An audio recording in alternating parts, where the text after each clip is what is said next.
শরীরের নাম মহাশয়, যা সহাবে তাই সইবে।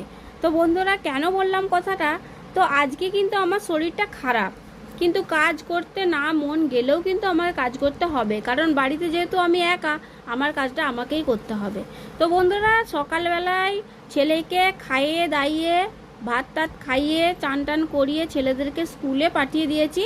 তো এবারে আমি আলুগুলো কাটতে বসবো। আর আলুগুলো কত ধুলো দেখো বন্ধুরা, এগুলো কিন্তু আমি আগে কেটে নিচ্ছি, কেটে নেওয়ার পরে ধোবো ভালো করে।